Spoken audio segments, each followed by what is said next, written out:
Good evening, one and all. We are starting this week's sessions for a short certificate program in infectious diseases. Today, we are discussing approaching tropical infections in your practice. Basically, we are doing it right now. We have completed so many sessions last 10 to 12 weeks. This week is tropical infections approach we are going to do. And as usual, this program, particularly for the Saturday infectious disease short certificate program, your attendance is not decided by not entering or not typing your name. You need to interact with the faculty. When the faculty puts some questions, you need to interact and answer in the chat box so that we can have chat box so that we can have your attendance is monitored. Whatever questions the faculty is asking, or after the presentation, some posters questions also posted. For that, you need to answer and get the attendance. Don't type your name and get the attendance. Always interact with the faculty in the chat box and keep your mics muted so far during the program. And the final examination notification also come. So those who want to really get the final certificate after completing these modules, you need to write the exams. But the exams won't be tough, but you need to write the exam because this is all MD students, DNB students, not infectious disease students. So we know your limitations. But those who want to really get the certificate, you need to write the exams. Already the Google form starts circulating in the group. Please fill the Google form. The exams will happen in July. Don't worry about it. July or August only. A lot of time is there. Some more modules is going to complete it. Then only the exams can happen in July or August. The dates will be announced a little later. So don't worry about it, but just fill the form. Those who are really interested to get the certificate. So these are all the certain modifications. And as usual, the flow is faculty will have the presentations with the interactive mode today, followed by Q&A, and finally some posters assessment we can do right now. And today's faculty is no point in introducing him. The sir is well-known figure, and he's professor and head of the infectious diseases and advanced clinical microbiology department at Calcutta School of Tropical Medicines. Sir has got more than 200 presentations, both national and international conferences, and he has got 90 publications. And he is a member for most of the societies, and he is a leading head in the tropical medicines. He got an institution set from 2008, and he's running the DM infectious disease program in Calcutta School of Tropical Medicines since 2021. And the couple of batches are already completed. And well-known figure not only in Calcutta but entire India in tropical medicine means their names will be there. And his area of interest is vector-borne diseases, HIV, mycobacterial diseases, parasitic diseases, synthetic diseases, almost anything you wanted to be. Sir is very much interested. And I need to say when I approached, immediately sir agreed to do the talk, and when the dates are fluctuating, sir has agreed for the talks also then. So without further ado, I don't want to stand between Saha sir and you people. The stage is for your sake. Thank you, Dr. Suresh, for your words of introduction. And I am happy to see that at now 57 participants, and I hope it will grow. Yes. So, it's not moving. It's not moving. Why is it not moving?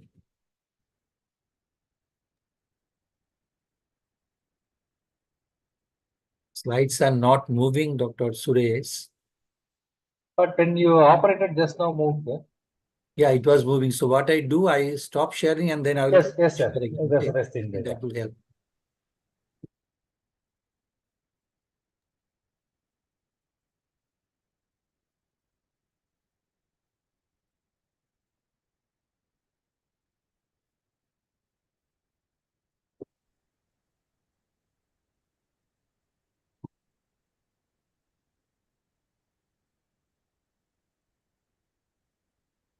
Can you see? Are they moving? It's now moving, sir. Moving and audible.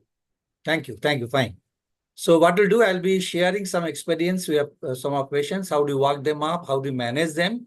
Lastly, I'll talk briefly on role of molecular tests. So I start with the first case. A 35-year-old lady came to a physician with history of fever for 4 days, daily rise, headache, no cough or dysuria, slight constipation. On examination, there was mild pallor, throat was clear, there's no rash and no significant lymph nodes, chest was clear, and there was no abdominal organomegaly. So what are the possible diagnoses which you can consider in this patient? Participants, please put your answers in a chat box so that we can monitor your attendance there.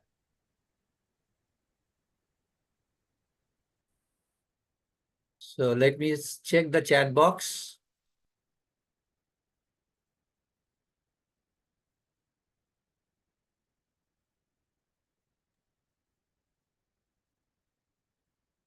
E, okay, E, good. I can see most of them have said E. Okay, so I'm very happy that you have said that it can be all of the above. Right. So what happened again? Oh, sorry, it's not moving again. I stop sharing and I'll come back. Very sorry. I don't know what's happening. I'll see the chat box and I'll inform you, sir, what is the answer. You can proceed with the presentation. So when you come back, some stuck, it got stuck, sir. Okay, so answer is E, as you rightly guessed. So how do you diagnose malaria? By thick and thin smear, and you can do antigen test. We must understand the thick smear are 20 to 40 times more sensitive, and they can detect 10 to 50 trophozoites per microliter of blood. Thin liters smears, how do they help? Identify the species, quantify the parasitemia. We can see the scions or gametocyte, and we can see the malarial pigment in neutrophils and monocytes. So dipstick test may be useful in limited setting, but microscopic examination mandatory because occasionally dipstick test may be negative in high parasitemia, and their sensitivity below 100 parasites per microliter is low. And you must remember the HRP2 antigen test may be remaining positive for 3 to 4 weeks. So if you treat successfully, it will remain positive for 3 to 4 weeks. So you have to do a smear test. That's better. How do you treat malaria? All of you know chloroquine 10-10-5 milligram per kg weight for 3 days, and give primaquine 0.25 milligram per kg body weight taken with food for 14 days. Well, we know that primaquine is contraindicated in pregnant women, infants, and non-G6PD deficiency patients because it can lead to hemolysis in them. So when you are prescribing primaquine in an area there is high prevalence of G6PD deficiency, you have to be very careful. You have to explain to the patient the signs about the hemolysis. And of course, in mild G6PD deficiency patients, you can give primaquine 7.5 milligram per kg once a week for 8 weeks. Uncomplicated falciparum malaria, we treat by artemisinin combination therapy plus primaquine as a gametocidal drug. What are the advantages of artemisinin compound? We know they are very fast acting. They act against all the species of malaria parasite. They reduce the gametocyte carriage and transmission of the disease. And they reduce the parasite number, a factor of action 10,000. They are very well tolerated. Rarely there can be urticaria. So there can be many artemisinin combination therapy. You combine an artemisinin derivative with a short-acting or a long-acting drug. And when you are combining with a short-acting drug, you give a 7-day course of treatment. And when you're combining with a slow eliminated drugs, as you do in the national program, we give a course for 3 days. So they are fast-acting. They kill 90% of the parasites. This artemisinin kills 90% of the parasites, and rest of the parasites is taken up by the partner drug. And of course, the resistance is very unlikely. In northeastern states, this is our national program. In northeastern states, we give artesunate and sulfadoxine pyrimethamine for 3 days. And on the day 2, we give primaquine, 0.75 milligram per kg for gametocidal role. And in other states, we are using the, in northeastern states, we are using artemether and lumefantrine. And for the other states, we are using artesunate and sulfadoxine pyrimethamine. And when you are using artemether and lumefantrine, we give 0, 8, 24, 36, 48, and 72. So 60 and 72. So 6 doses. And each dose is preferred to be taken with fatty meal. Absorption is better. Our second patient, 53-year-old man for Kasbah, fever for 4 days, headache, progressively increasing drowsiness and decreasing urine output, and shortness of breath on the day of admission. Is drowsy but arousable. There's mild icterus, mild edema. Tachycardia is there, blood pressure is 100/70, there are fine crepitations in the chest, abdomen is soft, and there's no focal localizing neurological signs or no neck rigidity. Investigations reveal platelet 50,000, urea 67, and creatinine 2.29, bilirubin 4, and AST/ALT 134, 110. Urine showed 6 to 8 past cells. Chest X-ray hazy lung filled with small bilateral pleural effusion. USG abdomen showed small right side pleural effusion, hepatosplenomegaly, and contracted gallbladder. So our differentials in this case, I understand you will be guessing rightly. It can be malaria, dengue, leptospirosis, viral hepatitis, or scrub typhus. So all these are possible. So what we did a thick and thin smear, and you can see there's a falciparum gametocyte, and you can see the falciparum trophozoite. So this is Plasmodium falciparum malaria. Antigen test was also positive, and as we showed, there were ring form and gametocytes. So this is severe malaria. All of you know the clinical features. unrousable coma, prostration, failure to feed, multiple convulsions, deep breathing, saturated collapse or shock, clinical jaundice, hemoglobinuria, abnormal spontaneous bleeding, or pulmonary edema. Any one of these is present with a falciparum parasite in the blood is a complicated malaria. In the laboratory, you see hypoglycemia, dangerous, metabolic acidosis, severe normocytic anemia, hemoglobinuria, high parasite percentage, more high lactate, and renal impairment, creatinine more than 3. So any one of these, so the parasite being present is a complicated malaria, severe malaria. So how do you do? You do a RDT, and of course, if you should be trying for a smear, thick and thin smear, and you cannot treat solely on the suspicion. So in a setting, unless you are working in very, very peripheral setting, where you don't have anything, then you can think of empirical treatment, but you should try to arrive at a clinical diagnosis. So how do it says emergency, and you should be given parenteral artemisinin derivatives intravenously. And it's nice that you don't need to modify the dose in vital organ dysfunction. And even if the patient is receiving dialysis, you don't need to do. That's the beauty of the artemisinin compounds. So what you give, you start with artesunate 2.4 milligram per kg or 3 milligram per kg for children. Dose at hour 0, 12, and 24 hours. And then once a day. How long you'll be giving? You'll be giving this so long the patient can take orally, and this will be followed by a artemisinin combination therapy. And remember, you should dilute the artesunate powder in 5% sodium bicarbonate. This is the WHO. I'll be sharing this. So this is how we calculate the dose. For each 25 kg, you give 1 vial of artesunate dissolved in sodium bicarbonate, and then you give with either in normal saline or 5% glucose IV. You give directly in the intravenously. And as I said, once the patient can tolerate oral therapy, or at least after 24 hours of parenteral therapy, you give a follow-up treatment with the ACT. What do you do in pregnancy? Well, you give parenteral antimalarial full dose. Artesunate we prefer. We use artesunate, and you use artesunate in all the trimesters of pregnancy. So don't be worried. First, second, third trimester, you use artesunate safely. How do you treat uncomplicated malaria in pregnancy? Well, in falciparum, you give ACT, and we use artemether and lumefantrine in all trimesters. And for Vivax, we treat with chloroquine. And of course, during pregnancy, we don't give primaquine. Mixed infection, where you have falciparum and Vivax both, because artesunate sulfadoxypyrimidine doesn't work in Vivax, in falciparum malaria. So you should be using other ACT. You use artemether lumefantrine, and anti-relapse treatment will be with primaquine for 14 days. Our third patient, 32-year-old lady from Central Kolkata, fever for 10 days, followed by pain abdomen, vomiting, decreased urine output, alteration consciousness. Investigation showed thrombocytopenia, elevated pancreatic enzymes, raised bilirubin, raised liver enzymes, high urea creatinine. CT abdomen was done, it showed pancreatics. And surprisingly, the peripheral blood showed plenty of Vivax tropocytes. No other pathogens were found in this patient. You can see the patient, the abdomen, the hand, the leg, you can see the yellow color and the hemorrhagic spots. This is the patient in the ICU. So it was a severe Vivax malaria. Our fourth patient, well, he was also diagnosed with Vivax malaria, given chloroquine in the right dose, that the patient deteriorated, and you can see the worsening of the lung. So in spite of giving treatment for Vivax with chloroquine, rarely in some cases you can get a severe disease, which is severe Vivax malaria. As severe falciparum. So you give artesunate, and when the patient is stable, use artemether per lumefantrine as ACT. Shifting to typhoid, well, I'll be just briefly touching on typhoid. You know, the gold standard of diagnosis of typhoid is blood culture, but is positive only in 50 to 60% cases. So we use serological tests. We had been using Vidal, but it's a less sensitive and specific test. Nowadays, we have TB test, typhidot test. They have more sensitivity in the tune of 80% and specificity also in the 80%. So we are using this test, but remember, clinical diagnosis is also very important. How to treat? This is the ICMR 2017 guideline. We treated, they are supposed to treat with either oral cotrimoxazole or erythromycin, but we are using erythromycin. And if you are using parenteral therapy, use ceftriaxone.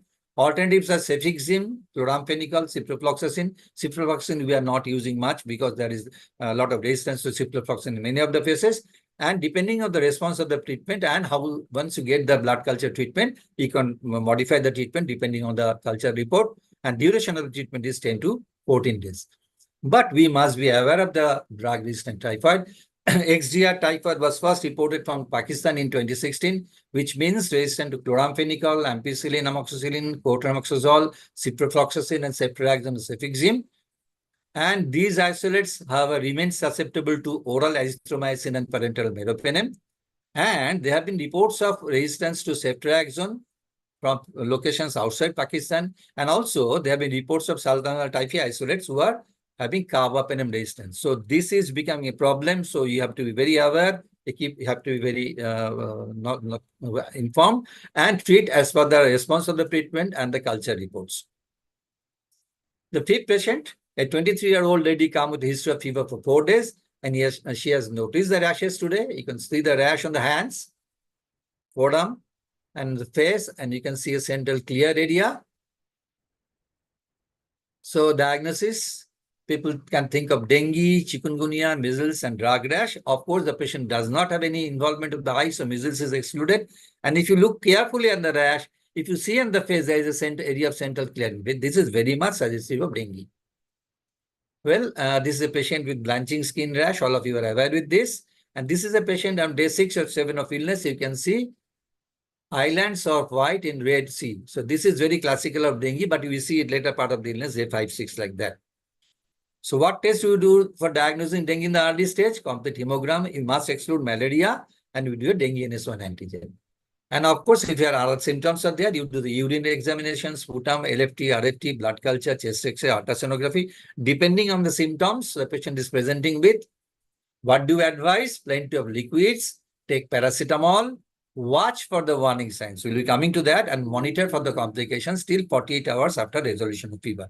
Because we must remember that after resolution of fever, up to 48 hours, the patient can deteriorate. So you have to be very careful. Next patient, 26-year-old man who has been suffering from fever for 4 days.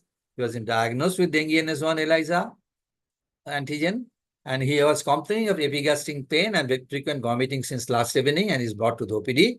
So what is your take now? We need to keep this very much in your mind. Dengue without plus minus warning sign and severe dengue. Warning signs we'll be discussing the next slides. Severe dengue is either there is severe plasma leakage or severe hemorrhage or severe organ impairment. So what are the criteria for severe dengue? Either plasma leakage by shock or fluid accumulation, severe bleeding, or severe organ impairment in the form of AST or LT more than 1000, impairment of CNS, and heart and other organ involvement. So what are the warning signs? All of you know, bleeding from any of the sides. Please be careful to ask women patients about their periods, because many of the young ladies, because they are shy, they may not expose that unless you ask them for that. So please ask specifically. And also lethargy, restlessness, convulsions, breathing difficulty, palpitation, persistent vomiting, severe pain abdomen, postural hypotension, pale cold clammy extremity, not able to drink or no urine output for 4 to 6 hours, or urine output less than 0.5 ml per kg per hour. Additional danger signs: enlarged in the liver, rising hematocrit with rapid fall in platelet count, metabolic acidosis, derangement of liver kidney function, pleural effusion, ascites, or gallbladder edema, either clinically or imaging. So you must remember that the warning signs appear between day 3 to day 7 of the illness.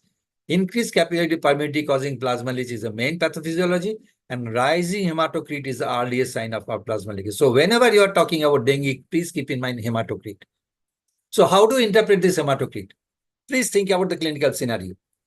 Patient, first you think rising or persistent high hematocrit, but the patient is having unstable vital signs. There is tachycardia, patient unwell, so there is ongoing plasma leakage, so we need to give more fluid.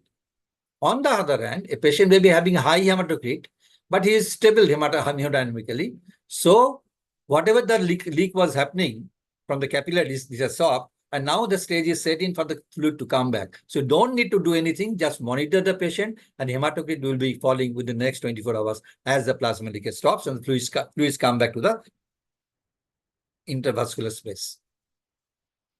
When there is a decrease in hematocrit, if the patient is unstable vital signs, tachycardia, unwell, then you think that there's a major hemorrhage happening, so the patient may be needing urgent transfusion.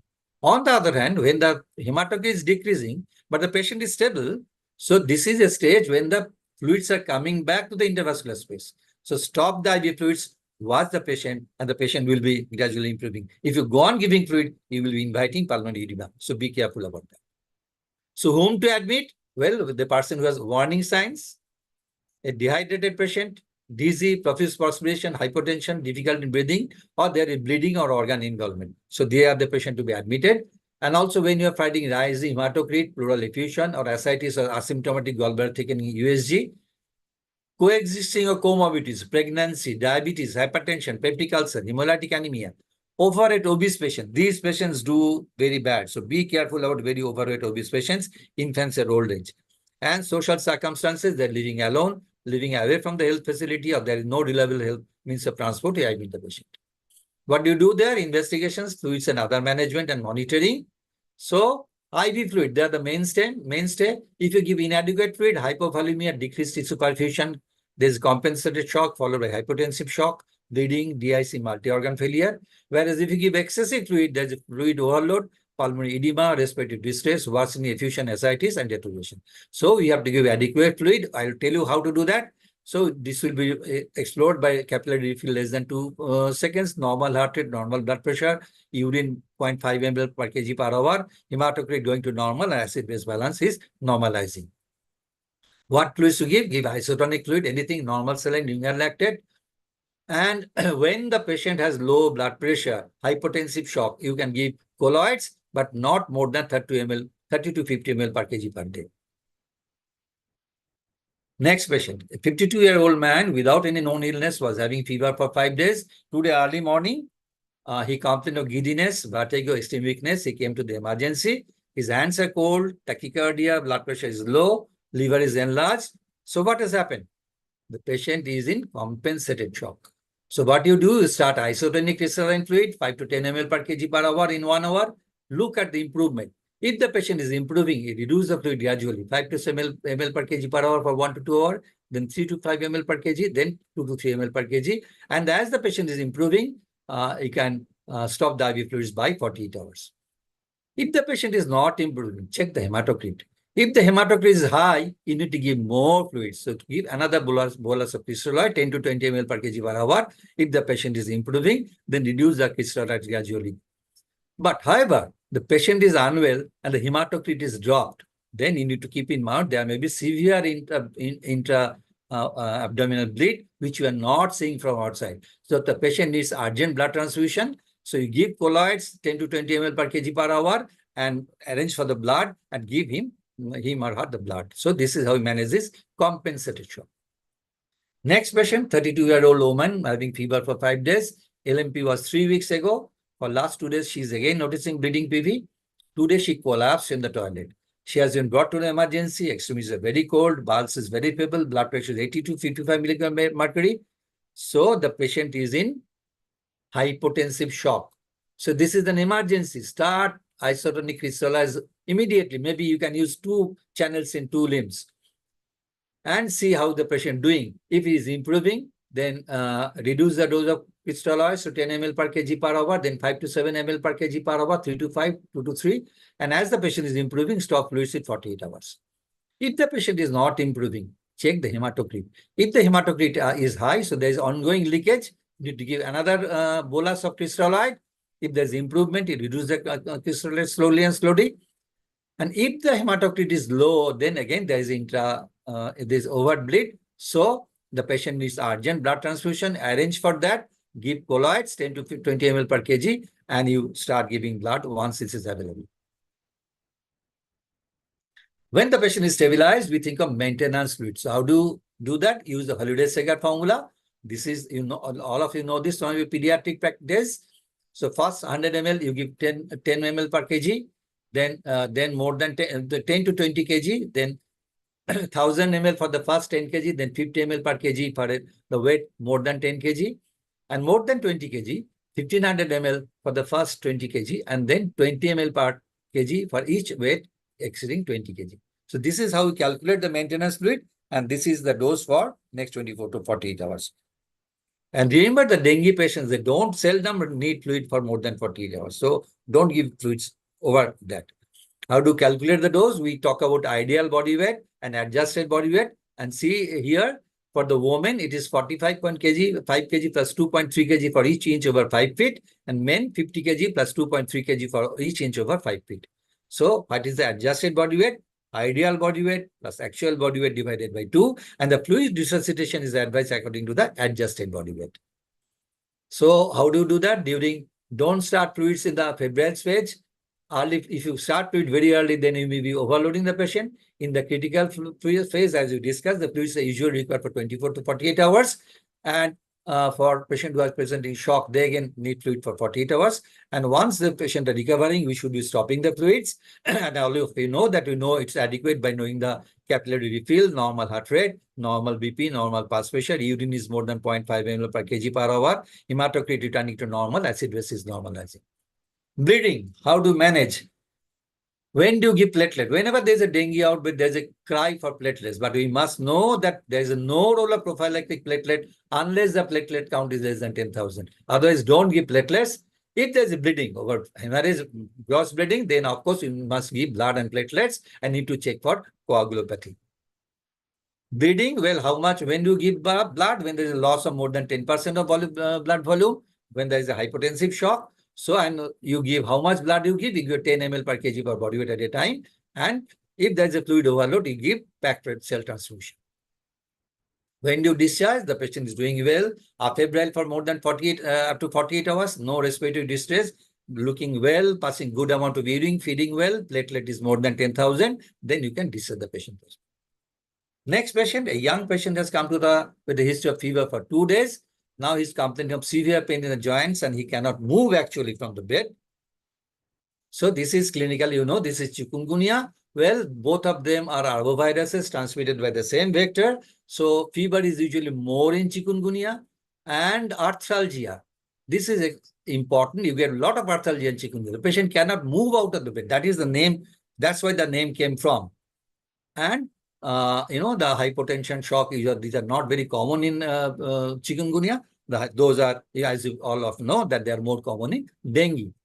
So how do you diagnose? Well, after 6-7 days of illness, you send IgM chikungunya antibody, but initially it's a clinical diagnosis. You give paracetamol, and if some of the patient, 10 to 15% of the patient may have persistent arthralgia and arthritis.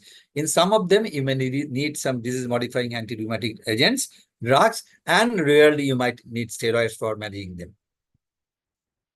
Our next patient, a 21-year-old non-alcoholic, non-smoker vegetable seller. He came without any comorbidity, developed fever with chill and rigor for 10 days, high-grade continuous fever, associated cough, streaky hemoptysis, and some dyspnea, no history of chest pain. He was treated outside with cefixime and ofloxacin. His fever was continuing and dyspnea has increased, and then he developed yellow coloration of eyes and decreased volume of urine. So admitted to a local hospital where they noticed that he has proteinuria, some RBC and pus cells in the urine. Platelet count was 42,000. Malaria negative, Vidal negative, sputum negative, urine culture no growth. Urea was 138 and creatinine was 6.1. And bilirubin was 1.7. And INR was 1.3. And this is the chest X-ray. You can see there are bilateral shadows. So he was treated with oxygen, IV fluids, 5% tazobactam, tithromycin. He was feeling little better, but he was transferred to us. And when he came to us, he was still having some fever, and he had icterus and dyspnea. Blood pressure was 118/74. Urine showed pus cells and RBC. Platelet count was still 90,000. Creatinine was still high, 4.4, and urea was 113. This is the chest CT. You can see there is bilateral pulmonary hemorrhage. And he gave a history of exposure to flood waters 2 weeks before the onset of the illness, and his IgM leptospira antibody was positive. So he was treated with IV ceftriaxone. He became afebrile. Hemoptysis stopped. He improved. The parameters improved, and he was discharged. This was his time of discharge. 1 week after discharge, he came to us. He was doing well. The urine was normal, and chest X-ray cleared.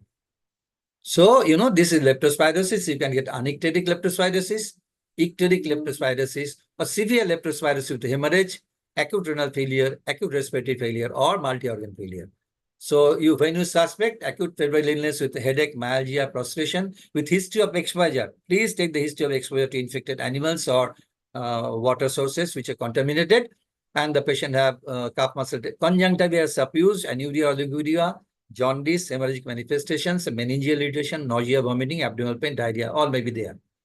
So to confirm the diagnosis in our setting, we do a rapid test. If you have two rapid tests positive, or there's a seroconversion that initially the test was negative and then it converts to positive, then it's a, and we do a IgM ELISA test. PCR we don't have in normal facilities.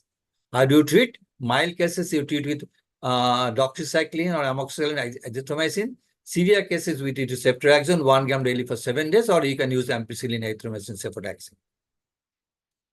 Next patient, patient from southern part of West Bengal, 40-year-old patient, fever for 8 days, dry cough, jaundice, respiratory distress, became unconscious. You can see the legs and you can see the chest X-ray, bilateral, there's infiltrate. And all of you, I think you can understand what is this. This is an S-chart. So where to look for the S-chart? Why do they get S-chart? Because the trombiculate mites, they creep up from the legs and they bite when they get obstruction. So these are the parts of male and female why you search for the S-chart. Be careful to look for it, but what we must know that we don't see the S-chart in more than 70% of the cases. So whom to test for scar typhus? In patient having fever for more than 5 days and no localizing sign like UTI, RTI, you have excluded malaria, dengue, enteric fever, of course, is difficult. Maybe you can, IgM typhoid test is negative. So these 10 things you remember: high fever for more than 7 days, maculopapular rash, lymphadenopathy, myalgia, cough, hepatomegaly, hepatitis, jaundice, mark of S-chart, encephalitis or meningoencephalitis, vital organ involvement, liver, kidney, lung, and heart, hemorrhagic manifestation. Either serial number 1 with any 2 of the rest, or 1 with 7, 8, 9, or 10, any one of them. So this is high suspicion. How to diagnose? We used to do Weil-Felix test, but we have dropped this because it's less sensitive. So we are sending IgM ELISA test, and at the end of the first week, IgG antibodies appear after the first. Don't send the blood test in 3-4 days. You may miss this. So send the blood in the first week. And you can do in facilities, you can do PCR from the S-chart or the blood in the high-end laboratories. There are also immunofluorescent antibody tests and immunoperoxidase assays. Treating well, when you are suspecting, start the treatment. So that's the dictum. So you give doxycycline 200 milligram per day in 2 divided doses for 7 days, or erythromycin 500 milligram daily for 5 days. For children, you give appropriately lower doses. Pregnant women, we give erythromycin only, no doxycycline, 500 milligram daily for 5 days. In secondary or tertiary care, for complicated cases, give intravenous doxycycline 100 milligram twice a day. And this is to be followed by oral therapy to complete a course of 7 to 15 days of therapy. Or you can get erythromycin, start with IV, then change to oral to complete 5 days of therapy. Sometimes you may give chloramphenicol and you treat the complications. What are the complications? Renal failure, lung disease, ventilation, whatever needed, be good at. Last patient, a 15-year-old boy from Sonarpur. He was having fever for 7 days, low grade initially, then high grade with fever, chills, headache, 5 episodes of GTCS in 3 days, unconscious, no rash, bleeding, cough, pain, abdomen, loose motion, dysuria. So it was an acute encephalitis syndrome. Acute onset of fever, not more than 5 to 7 days, change in mental status, new onset seizures, and there may be irritability, somnolence, behavioral disorder. Well, in epidemic situation, you need to think of this, but presence of rash would exclude Japanese encephalitis, and AES with symmetrical signs and fever is likely to be cerebral malaria. Etiology of AES, you can have these viruses like JE, non-JE viral diseases, many RO-virals, West Nile, and recently we have seen outbreak of fever in AES in some parts of Western, transmitted by sandfly. And also there can parasites, malaria, protozoa, acanthamoeba, or other etiologies. So probable cases or suspected cases in close association with laboratory confirmed cases. Well, when you have confirmed other agent, this is due to other agent. And when you don't know the etiology, then it's an unknown agent. And when is a laboratory confirmed test? You have an IgM antibody in the serum of the CSF to a specific virus, or a 4-fold rise in the IgG antibody. If there are facilities, you can do a virus isolation from the brain tissue. There can be antigen detection by immunofluorescent, and there can be PCR. But what we do routinely is IgM antibody from the blood and the CSF, because only in the blood that we do vaccination. So CSF, presence of antibody in the CSF is a definitive for the diagnosis. Treatment, well, symptomatic and supportive, and prevention of complications. Lastly, I talk about the molecular test. You know, there is many of the places they are doing tropical fever multiplex PCR where they test for dengue, chikungunya, plasmodium, scrap typhus, rickettsia, leptospira, West Nile, and Zika viruses. How the test perform? Well, there's been publication recently in Lancet Infectious Diseases, that's Manabe and others. They did a prospective multi-center cross-section study where they compared this multiplex PCR test with 2 PCR assays. And they tried to show the performance of 6 analytes. The study was done in 10 sites, North America, Sub-Saharan Africa, Southeast Asia, and Central and South America. 35% of the specimens are positive for at least one of the 6 analytes. And what they found, this fever panel shows sensitivity of 92% and specificity of 99%. So this is good, but you must keep in mind the cost is at least 5,000-6,000 rupees in average. So I don't think you will be doing this routinely. You can think of it in a patient who is very acutely critically ill in the ICU, and then you can think of this. But patients who are in the OPD or in the wards, I think you can go by the protocol which you have done this card.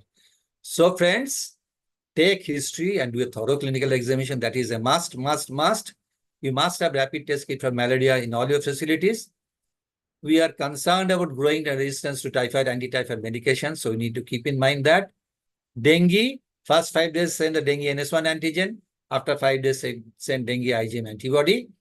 Fluid management is the cornerstone. So whatever you do, you have only fluid management, and we have discussed that. Scrap typhus, we think of that when the common cause of fever are excluded. And when you have suspicion, please start the empirical treatment. Leptospirosis, consider the appropriate epidemiological setting and clinical setting, and you diagnose the case and treat them. So I will end by you can see these are my first 3 batch of DM infectious disease students we first, and these are other students who are getting trained. The faculties are here.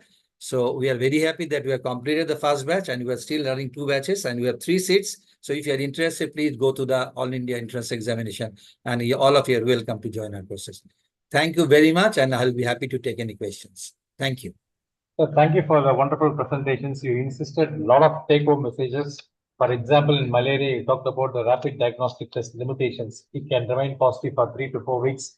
What are all the contraindications of the Primaquine, and role of artemisinin-based combination therapy, and how to administer the artemisinin also, which we discussed in clearly terms. And the dose you mentioned, most of the people, they use 2.4. Initially, they start, then come down on 1.2, but you clearly mentioned the view. And typhoid, again, all the tests we showed the sensitivity and specificity, and the resistance, particularly the HTR typhoid and ceftriaxone IMIC and resistance MIC is touched about it. And dengue, you touched about the hematocrit. Interpretation should happen with clinical vital parameters, we should correlate. And again, in scrap typhus, the Reed Felix has got very limited role. We don't rely on it. A lot of take-home messages we given to the postgraduate sir. And a lot of questions already bombarded in the chat box. I'll start with a couple of questions. The first question they're asking you is, what is the role of injectable chloroquine in the management of malaria? We'll see. When do you give injection a patient who is sick? So when a patient is sick, be it Vivax, in falciparum, there is no role of chloroquine because all over India, more than 10% resistance. So we don't have any role of chloroquine in falciparum malaria. Vivax malaria, if the patient is very sick, when you are considering injection, then it's a severe malaria. So you start with artesunate injection, and if the patient is stabilized, then you can follow up with either with ACT, artemether-lumefantrine, or you can give chloroquine also. But don't use injections chloroquine. Very good, sir. The role of chloroquine is almost outdated, we can call that. Then the next question is azithromycin dose in typhoid, they're asking. In azithromycin, the dose is 10 milligram per kg per day, and you give it, and we say that after the patient has become febrile, continue for at least 5 days. So then they're asking about the typhoid test and NS1 antigen. On which day of fever we supposed to do? Already you discussed about the NS1 antigen, but typhoid they want to know at which date we need to do.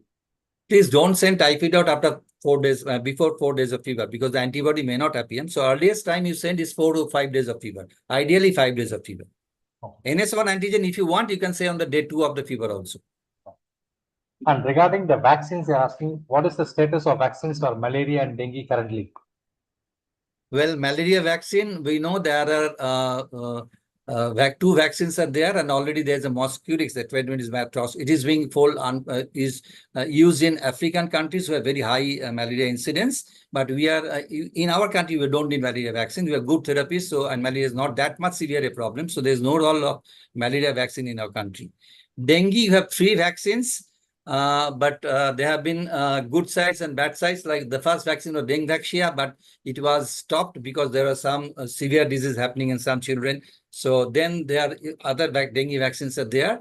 The trials are going on. The results are good, but you need to know that the dengue vaccines are given only in people who have suffered from at least one attack of dengue. So someone who has gives definite history of suffering from dengue, or the dengue IgM antibody is positive, then you give the vaccine to prevent subsequent attacks of dengue. Right now, both vaccines is not available in India, but No. one vaccine is undergone trial there and shown good results called TAC-003. We can about Dengvaxia. The problem, we need to know the immune status before giving the vaccines. The person Right. not suffered dengue, if we start the vaccination, severe complications can happen. That's why we are not started. Couple of countries started, they in fact withdrawn the And program. they failed the music also. So this is another question, sir. And in dengue, the person with the dengue with third spacing and person is hemodynamically also instability. What I need to do? Fluids or inotropes? Patient has got third spacing and hemodynamically instability. What I treat? Either I treat with fluids or inotropes. So you must treat with fluids. So give the fluids, check the hematocrit. If the hematocrit is still high, give more fluids. And if the hematocrit is dropping, the patient is possibly bleeding somewhere, you need to give blood. So that's inotropes are very rarely treated. After giving everything, you are given everything, it's not improving, then you can think of inotropes. Yes, the role is in dengue management is fluids there. Yes, inotropes, yes, if we got the person has got some myocarditis associated with this, we can consider. Or the person is going for a pulmonary edema, we can't give more fluids at point of time. If we want to restrict the fluids, we can give, otherwise the role is very, very limited. They're asking about, is the treatment of dengue in pregnancy is anything different? No, treatment of pregnancy, see, there are 2 things. Pregnant women, they are likely to have complications. So admit them, watch them very carefully. And if they are showing signs of fluid leakage, then give fluids. And another thing is check the platelet counts and hematocrit regularly and see what stage of pregnancy is this. If the patient is in early pregnancy, no issue. But if the patient is near term, and if you need to give, do a cesarean section for the pregnancy itself, not for the dengue. If you need to do cesarean section, there's indications for cesarean section, then you need to have the platelet count, preferably more than 1 lakh. And in that case, you can give prophylactic platelet transfusion, do the cesarean section and take up the baby. Otherwise, the management is almost similar. Be careful, and the abdomen is swollen. So if there is ascites, the patient will be more in discomfort. So these things you have to take more carefully. Agreed, sir. You have nicely put that. Threshold to start platelet transfusions, particularly in dengue pregnant women going for seizure, should be little high. All other indications only less than 10,000, but dengue in pregnancy, particularly going for seizure, you need to keep. But according to the gynecology societies and obstetric societies, they want to keep the dengue in pregnancy in admissions. But you need to take a decisions whether you got supportive care. Patients can come to the hospital little short or not. Not dictum every dengue pregnancy should be put in the hospital. That's what we do in our practice. But guidelines written by OG societies, they want to keep the dengue pregnancy in women in hospital there.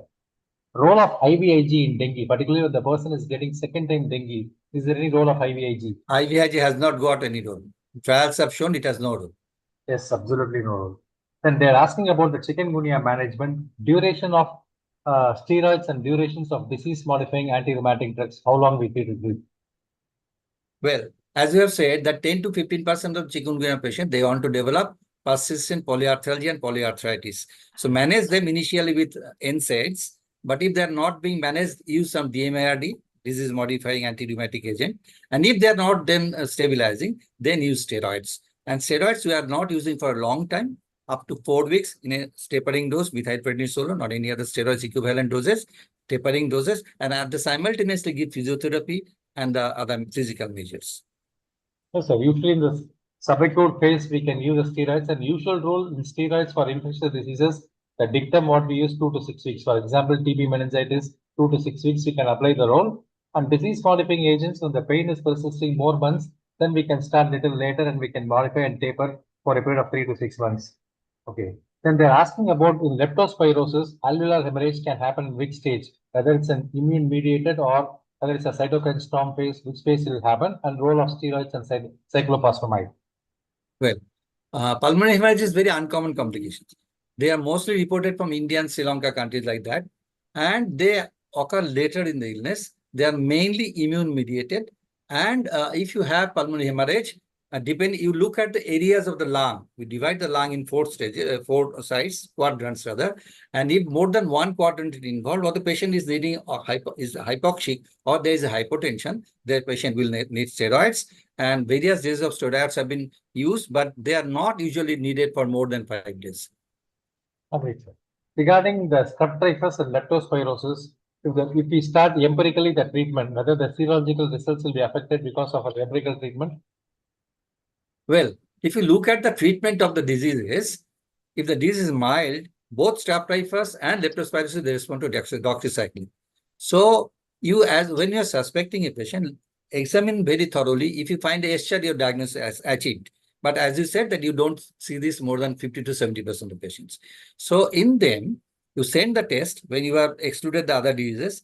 And if as I discussed it during scrub typhus, that fever with either SHR or meningoencephalitis or hemorrhagic manifestation or hepatitis, then there's a more likelihood of this being scrub typhus. Then you start an empirical treatment and send the blood samples. If the patient is responding to doxycycline, is fine. If the patient is not responding, is deteriorating, then possibly is not scrub typhus. You start then ceftriaxone for leptospirosis, and once you get the reports, you are more confident about that. Usually the serological test won't be affected with our treatment, so don't worry about it. By the time we made a clinical diagnosis, Sarah slightly pointed out. Regarding Yes, on interesting questions, comments on papaya, hextax, and kiwi fruit business in dengue, sir. Okay, that's a very interesting question. In fact, this question is asked in all the forum for this dengue and all that. Well, we know the papaya leaf, Carica papaya, the scientific name is Carica papaya. They have some antioxidants, and in animal models, they have shown that they improve the platelet functions. But if you look carefully, I'm not giving any aspersion to anyone. 2 articles came up in JAPI a few years ago. You must have seen that. And if you look carefully, they have treated only less severe cases. None of them included severe cases. You get thrombocytopenia and complications due to that in severe dengue cases. So my take is there is no role of papaya tablets. Whatever brands are there are so many brands. People will be very unhappy with this. But in my life, I have never used papaya tablets, leaf tablets, and never asked anyone to do that.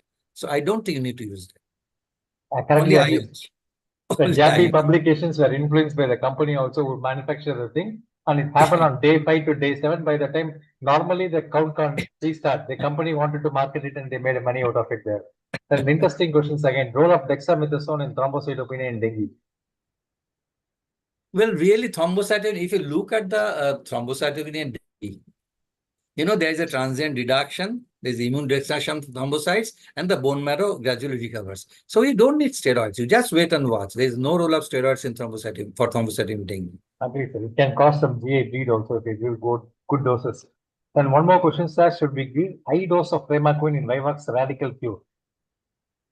Well, there is a publication, there's a recent publication. We are using 0.75 milligram per kg. They have recommended 1.5 milligram per kg for 7 days. Higher dose, shorter duration. And this trial was done in many countries with malaria, including sites in Brazil and all that. They showed good results.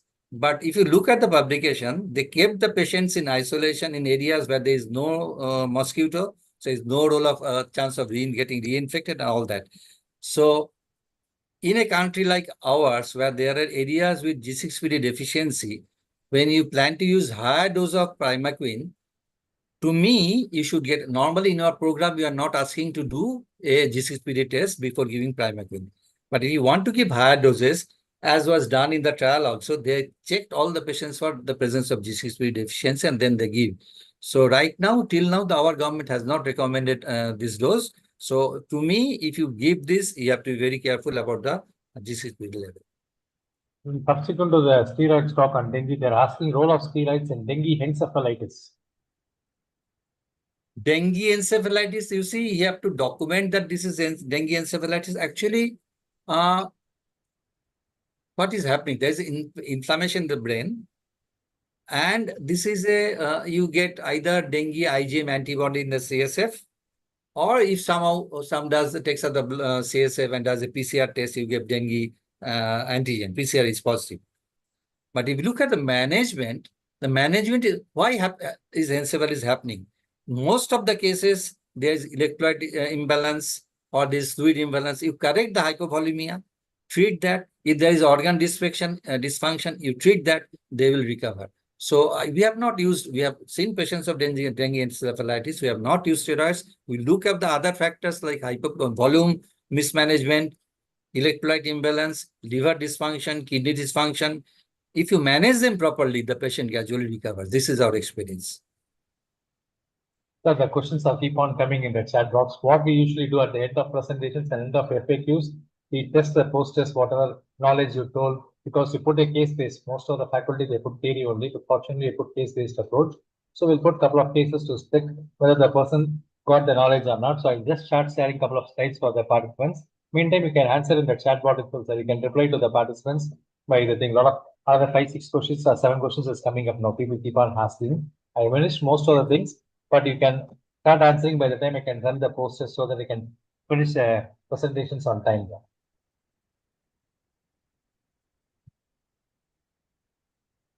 That is answering the questions what you posted in the chat box. Meantime, the posters questions we are running right now. Yeah. Okay. I'll just check. No problem. Take your time. Time till then. So right now, Naga, the approach to tropical infections, the session is conducted, beautifully conducted. Still, people are staying. More than 90 people are staying. I think YouTube we are not connecting, and almost a lot of questions answered. A lot of questions are still posting. That's a good news. The session is very encouraging and very interesting one there. So yes. So this is a post-test question. 32-year-old male, basically a businessman, fever with shivering, 4 days durations. He complains of headache, body pain, occasional cough. No dysuria, no skin rashes, no bowel disturbances. On examinations, febrile, shivering, spleen was palpable, no rash. Hemoglobin on slightly lower side, WBC count is also on the lower side. So those who want to get the attendance post-test is mandatory so that you can attendance answer it there. So what do you think the person has got and what do you want to do now? The person has got 4 days fever with shivering, splenomegaly, some failure is present, but MPQBC is negative. MP by QBC method is negative. So what do you think? I want to start chloroquine empirically. Start artemisinin-based combination therapy. This is Vivax-Malaria. It's not Vivax-Malaria. This is calciparum to me. So one. Or I want to repeat the malarial test. Still my diagnosis is malaria. I want to repeat the malarial test. Or start antibiotic. This is not malaria since MPQBC is negative. Or I want to refer because this is difficult for me. Even though I attended the short certificate course and participated, but still it's difficult for me. What do you think? So I'm waiting for 30 seconds for people to answer now. So people say 1, start chloroquine. People say 3, repeat the malarial test. 2, start artemisinin, just repeat the malarial test. People are saying, okay. People say start artemisinin-based therapy. Good. So I think 87 people are there, but still only few answers is coming up. So those who answer definitely will get the today's certificate of attendance. Don't worry about it. Okay, so we'll come back and finish this case with a little part of it. So this is usual approach what we need to do. So the basic idea of tropical infections, what we did today, this is only a screenshot. We need to read more. With 30 minutes presentations, 40 minutes presentations, you are not going to master the thing. You need to read minimum next 1 week regarding the tropical infections and whatever cases you come across, discuss. The first thing we need to know whether the person is septic or not. That's most important. Any infections, you need to identify the sick patients. The sick patient is there, stabilize the patients, then try to localize. Most of the time, the tropical infections are not localizing disease. They got vague presentations, fever, headache, body pain, vomiting, this type of vague presentations. So try to identify when a person is without localizations, the chances of tropical infections are a bit high. But this rule is not 100% sensitive. Even people with some fever, cough, shortness of breath, scrub typhus is possible. Similarly, the person has got some fever, abdominal pain, jaundice, the leptospirosis is possible. So don't say syndrome means no tropical. Usual dictum, tropical infections, initial presentations is non-specific, non-localizing. That's the point I'm making here. So then we need to know what are all the patients that need to be careful. That need to be careful. This paper recently published in Royal Society of Tropical Medicines, it clearly showed when a patient is present with altered consciousness, bleeding, oliguric, breathlessness, it means the person has got one of the organ functions is affected. Either the brain is affected, or the bleeding is happening, or kidney is affected, or breathlessness, or seizures, or jaundice. We need to stabilize the patients or admit the patients. Or in simple terms, if you want to use QSOFA. To the QSOFA, the respiratory rate is more than 22, systolic BP less than 100, altered mental status. Out of 3 parameter, 2 parameter, identify the sick patient. That's what we need to do in infectious disease. Then what are all the common questions I need to ask? We need to do a proper history of physical examinations. For the proper history of physical examinations, I told tropical infections are non-specific. Headache, myalgia, cough, some amount of vomiting, even diarrhea can happen. So this is what we need to think about it. And this is one of the beautiful paper published in 2018. What are all the common symptoms? They divided the tropical infections in milder form. For example, in OP and severe diseases in IP. What to think about it? When the thickness is going up, for example, the light blue round circle, that means the chances are a bit low. If the thickness is keep increasing, the chances are a bit high. For example, the person has got malaria patients, the enlargement of spleen definitely chances are a bit high, both in milder form and severe forms. On the other hand, the person has got lymphadenopathy pointing towards scrub typhus. Leptospirosis, jaundice is more likely, particularly the person has got severe leptospirosis. So this is only based upon the evidences, whatever accumulating. This chart is very important to differentiate common infections, what sir has alluded so far. And similarly, we need to think about the systemic signs also. For example, when we can expect dyspnea. Dyspnea means more of scrub typhus, and renal failure means think of leptospirosis.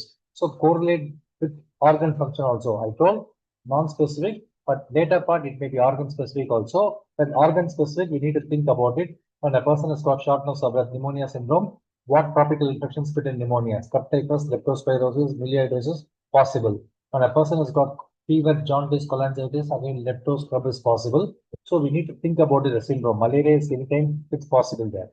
And similarly, what are all the ruling in factors and ruling out factors? For example, the lymphadenopathy in malaria is less likely. On the other hand, lymphadenopathy is more common in scrub typhus. These things you should keep in mind.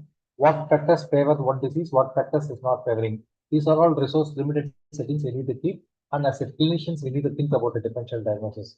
Sir clearly told the sign, area of highland, and this is a diffuse blanching. Initial stages, the diffuse congestion erythema will be there. Just keep your finger, it blanches. Later part, once I start healing, normal skin coming back, that's what called area of island. When the normal skin is coming back, that is a stage of recovery. This is initial stages. The stage of diffuse erythema is initial stages of dengue.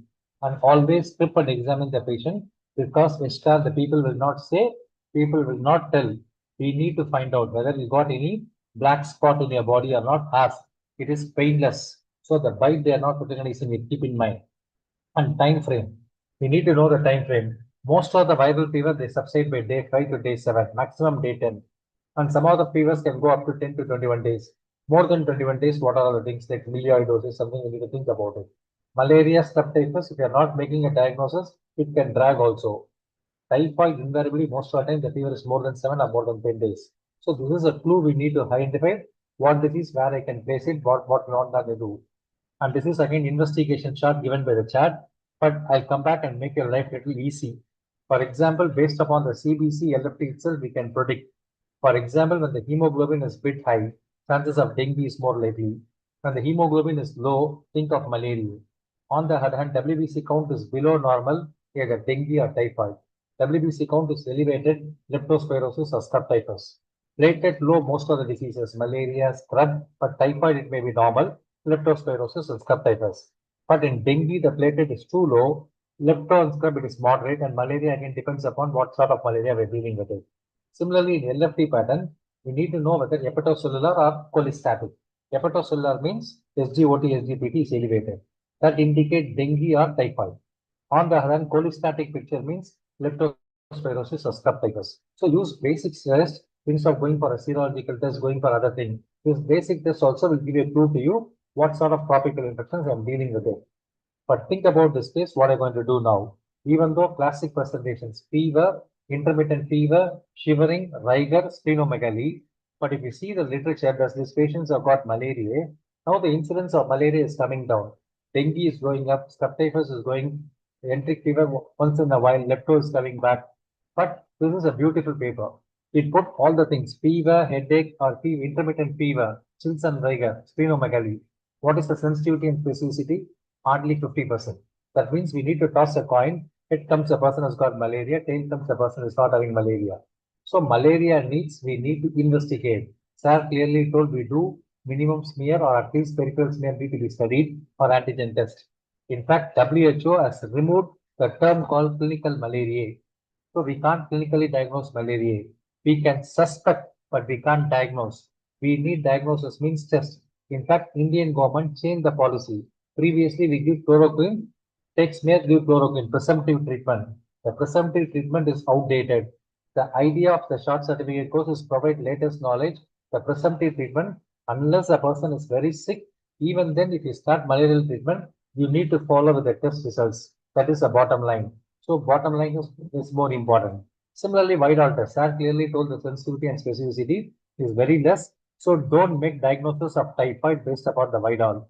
If you think the two take-home messages, don't do single Vidal to make a diagnosis. Similarly, malaria means always prove the diagnosis. Don't say my experiences, this is fever, intermittent fever, chills and rigor.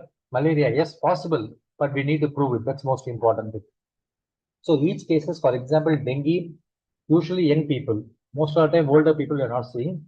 Young people, sharp onset of fever, body pain, retroorbital pain, on examination, diffuse maculopapular rash or branching rash will be there, and area of highlights. What is an investigation? WBC, hemoglobin elevated, WBC bit low, platelet may be low, very low, and SGPT and SGOT is elevated. More of SGOT compared to the SGPT. So this is a picture suggestive of dengue to you. Similarly, when to think typhoid, again, young people, most of the time they're eating outside food. So we need to elicit the history, what you are eating, what you are staying. That's most important thing.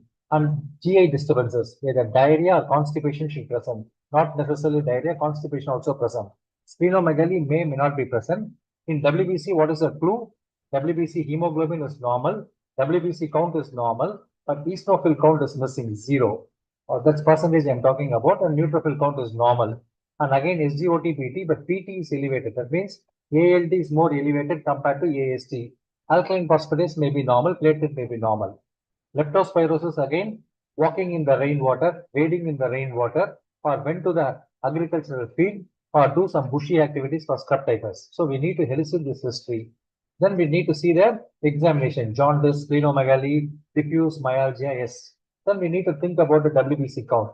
WBC count may be elevated, cholestatic picture will be there, and platelet may be low. So this is called lepto. What is a summary for malaria? Yes, fever, intermittent fever, chills and rigor, splenomegaly. But of late, we are not seeing the intermittent fever. The pattern has been altered. In investigation, hemoglobin may be low, total count may be normal or below normal, platelet may be below normal, but in liver parameters, cholestatic may be there, but more important, indirect bilirubin because of the hemolysis may be elevated. Then one more entity, there is no clinical malaria, so don't write clinical malaria, don't do clinical malaria treatment also. And nowadays we are seeing a lot of influenza, again COVID is coming back. We are seeing COVID cases also. So think about it. Any persons with fever, cough, and throat, don't think this is influenza. COVID is also back. But again, here what is the clue? Sick contact or travel or gatherings. Something will be there. Close gatherings, travel will be there. Sick contact in the family. That is more important. WBC count is normal. URI symptoms. Nose block, running nose, lack of taste. WBC count may be normal. So think about these cases for influenza. Again, now COVID is we are seeing, keep in mind. So sharp onset of fever, 3 to 5 days of fever, abdominal discomfort or maculopapular rash, think of dengue, fever, intermittent fever, non-specific symptoms, low hemoglobin, think of malaria, typhoid means SGPT more elevated, eosinopenia, that's a clinching diagnosis, leptospirosis, elevated WBC along with cholestatic pictures. Lepto is very difficult, but only thing we need to look for is stars. An influenza, close contact, sick contact, travel in a closed environment, apart URI symptoms. But whenever you think influenza, think COVID also. But remember, some people are asking about dual infections. Possible. When a person is eating out, most of the time getting a typhoid and bitten by a mosquito, we can develop malaria and dengue is possible. So don't think only one disease can come together. But that point of time, we need to help specialist help to find out what the help they can get from you. That's what we need to do. That's more important for you. Okay. So those who are interested to learn further infectious diseases, you need to scan this QR code for your newsletter, for case discussions, whatever difficult cases, for podcast is coming up, and second opinion we are providing you. So this is the thing, what we need to do. You want to join Best of IDs, what we need to do, scan this QR code. Fill the Google form. Once you scan the form will come. Fill the form and send the request, because when we introduce you people, some people are blocking our account. That's why you need to initiate your request so that we can easily for us to accommodate you there. So these things and the slides and content will be showed. So the case, certain diseases, we can go with the clinical examinations. For example, lepto and scrub. For certain diseases, we need proven diagnosis. For example, malaria. Typhoid, again, we can prove also, and we can suspect based upon the histopenia. Any further questions, because we already overshooted 6 minutes? Any further cases you want to just shoot your question so that we can answer a couple of minutes, otherwise we wind up right here. Second, I just check. How to join? I already clearly instructed them. Just scan this QR code. Good. So yes, if no more questions, I sincerely thank the APA and ICP for giving this wonderful opportunity to conduct the short certificate course for you people. And I think to thank the speaker today, despite his busy schedule, is accepted and he provided, and he kept the participants till the end, almost 99%. Only the Zoom link is 100% is possible. Remaining, we do not know how many people joined in the YouTube, but he kept the people till the end, 90 people, and he asked maximum questions from the participants also, and he answered all the questions in person as well as the chat box also. So thanks for the thanks for your support today, sir, and thanks for your future supports also. We are planning to conduct the examinations in June, July, so we can do it. And I thank the participants. Nowadays, you stop entering your name and following the rules given by the asking the questions to the participants, to the faculties, and to the moderator. Thanks for the thing. And the learning material is 2018 and beautiful. It is that we can read, and the BMJ infographic what I discussed also read. And we are going to post a lot of materials for you, and we can teach you the WhatsApp group we are providing it there. Thank you. Thank you once again, all the participants, and thank the faculty and thank the APA and ICP. Thank you one and all. Thank you, sir. Thank you.